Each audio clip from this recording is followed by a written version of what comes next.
Hey, welcome back to another episode of Real Talk. Today, as you have seen in our past, Mr. Paul is back here today with a real important message for us. And when I say us, that means the ones that are free and the ones that are incarcerated. Don't dismiss this broadcast because this is going to help you grow and help us grow together because we need to be together in order to do something.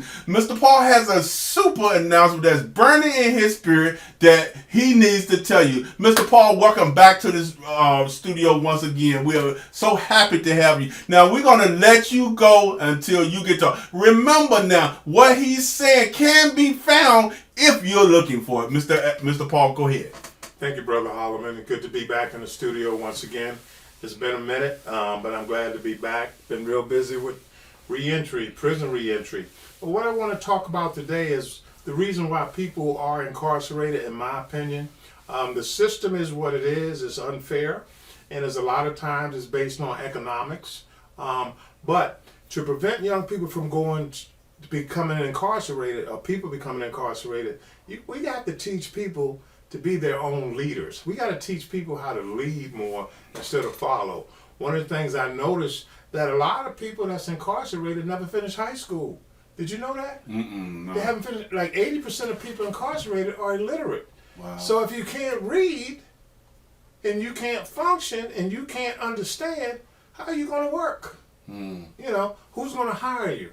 You know, what opportunity is going to come from not being able to read? So education is important. People like to minimize. I'm not going to say people, but some people don't think education is important. If you have a skill that's marketable, that you can make money with, now I'm not talking about something illegal. I'm talking about a legal skill that you can perfect and be good at, and there's a demand for it, you can make money. And we have to teach people how to become entrepreneurs, how to go out here and open your own business. It's not very difficult. But Mr. Paul, I messed up. I messed up. I mean, I'm not perfect, but you know, how is that going to help me to come straight this time? How is opening my own business going to keep me out of it? Explain to me how that's going to happen. Okay, let me ask you a question. If your air conditioner goes out in your home and you call a company, right, to come repair your air conditioner, do you ask them for a criminal background? Or do you ask them, do you have someone capable of repairing my air conditioner? You want your air conditioner. You're not doing a criminal background. So if that guy walks in the door, whomever he or she is, it could be a woman, a female, she or he walks in the door and they're able to fix your air conditioner, they did what you required. And you're going to pay them for that. Am I correct? Yes. So you're not asking for a background. So entrepreneurship leads to open opportunity. One of my best friends is a barber. He was a formerly incarcerated person. You go into his barbershop, it's a professional atmosphere. You will never know he's been incarcerated. So people don't hold stuff against you. They're not looking for the negative. They're looking, what can you do for me?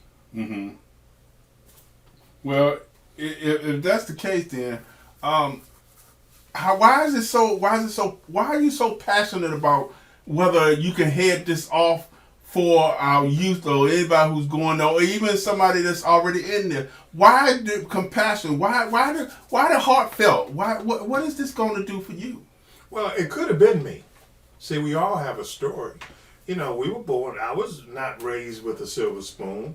You know, my parents didn't have the resources, financial resources, but they did love me. I had a stepfather who took me in. He was 25, 30 years older than my mom. But he took me in and he raised me. So God knew what I needed at that time.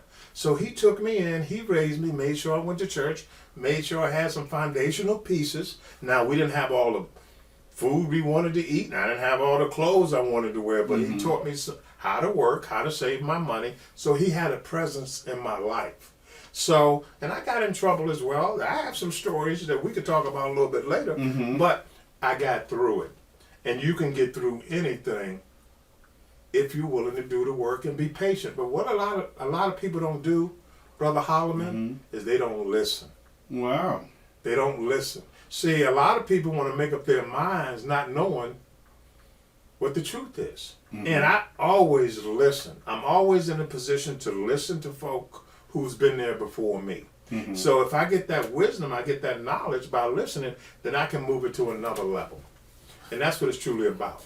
So with the years that you have as a police officer and the years that you have as an advocate for the reentry program, now the last question that we want to ask you is any of this trustworthy?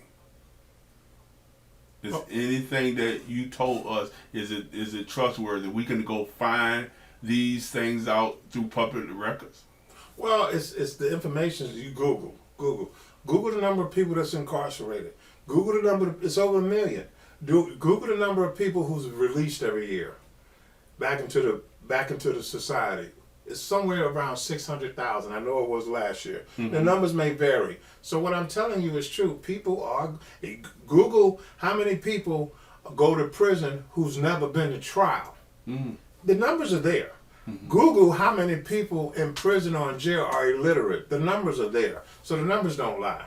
So the information is there. Find it out for yourself. But it's important for our communities to understand how important education is. Because statistically, the higher your education, the more money you're going to make. Mm-hmm. If you're making money, you don't have to go out here and do things that can get you in trouble.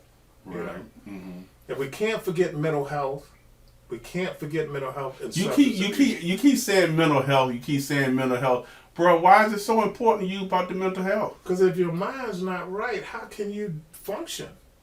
You know, how can you make good decisions if you don't know how? So I mean, what are some of the signs that you know that things are not right, or if you can indulge that information? But how do we know that it's more than meets the eye? That there's a mental situation or a mental breakdown in this particular person. Well, if a person constantly do the same thing the same way, people call it insanity. They may have some problems, and we need to do early investigation, early detection. Because if they're struggling as a juvenile, you know, that same struggle is going to present itself, is going to be present as an adult. So I think we need to start being more aware of the mental health pieces that need to take place. You know, because people need to, if you can't function mentally, then you will struggle. Okay, so if such a thing is struggling in the mental capacity, but is there help that will help them even inside their prison? Oh yes, they have counseling. They have state counselors who works in the prison systems. Yeah, they have counselors that work in the prison system, and they do a good job. But still, prison is not society. Mm-hmm. You know, prison, you're locked up. So functioning in prison and functioning in society, they're two different societies. You know, and your mindset can't be a prison mindset when you come out, because society doesn't work like prison. Oh, okay. So how can we be assured that our loved one is getting the proper help that they need in there? We got communication. Earlier we talked about having that consistent contact.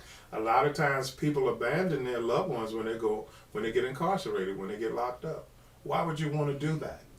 You know, you want to abandon them, and now you have no contact. The only contact you get is when they're coming out. So if you constantly know what's going on in people's lives, you can kind of help them move in that direction that could be positive, and you can know more about them. So when they do get out, you're aware of what their needs are.